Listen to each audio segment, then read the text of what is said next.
हम ऐसा करते हैं कि किसानों को 2% पे ऋण देते हैं। और जब मैंने घोषणा की वहाँ तो लोगों ने ताली नहीं बजाए उस दिन। उन्होंने कहा नेता लोग बोलते हैं और चले जाते हैं। लेकिन जब हमने 1 लाख किसानों को 2% पे ऋण दिया तो तब एक दिन किसानों ने मेरा सम्मानित किया और उन्होंने कहा मंत्री जी उस दिन हमने ताली इसलिए नहीं बजाई कि नेता लोगों ने बोला और हमको यकीन था। तो जब ये योजना बहुत सक्सेस हुई तो तब हमने 1 साल बाद निर्णय लिया कि हम अपने किसानों को 0% पे ऋण दें। और मैं क्योंकि कुछ बातें बता नहीं सकता, मैं जब भारत सरकार की मीटिंग में गया तो मुझे एक बहुत बड़े केंद्रीय मंत्री ने कहा कि धन सिंह भाई तू नया आदमी है, तुम पूरे बैंक को लुटाना चाहते हो क्या? मैंने कहा साहब चिंता मत करो, मुझे बैंक से ज़्यादा अपने उत्तराखंड के किसानों की चिंता है।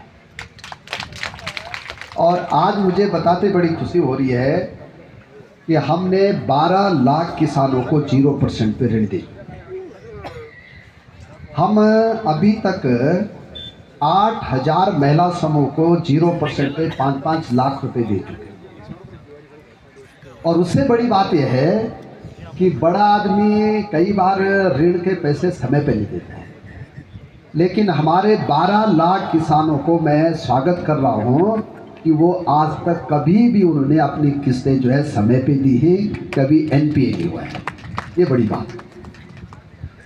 और जब हम 5 लाख रुपए की मैंने घोषणा की तो भारत सरकार ने मुझे कहा कि मंत्री जी ये पूरे देश में आपने गड़बड़ कर दिया है, पूरे देश में ऐसा करना पड़ेगा।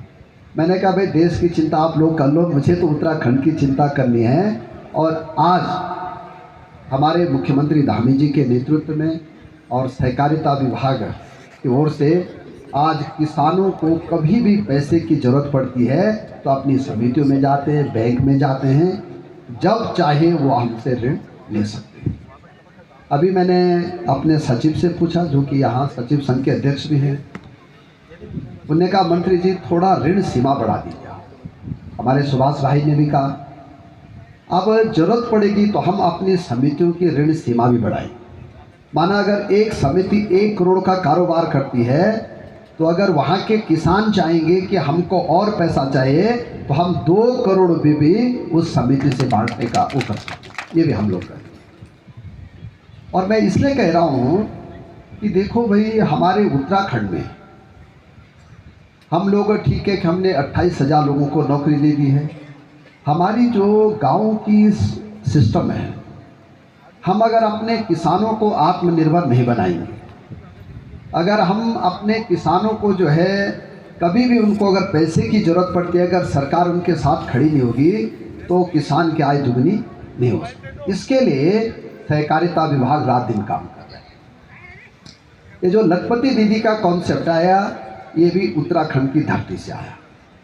जब मैंने प्रधानमंत्री मोदी जी को रुद्रपुर में बुलाया कोऑपरेटिव विभाग के कार्यक्रम और 1 लाख लोग उस कार्यक्रम में आए थे, तो तब मैंने उस दिन भाषण में कहा कि माननीय प्रधानमंत्री जी हम अपने समूह को जब 5-5 लाख रुपए दे रहे हैं, 1-1 लाख रुपए दे रहे हैं, तो दीदी 12 महीने में 1 लाख रुपए कमा के लखपति दीदी बन गए। तो उन्होंने कहा ये इसको और अच्छा समझाओ।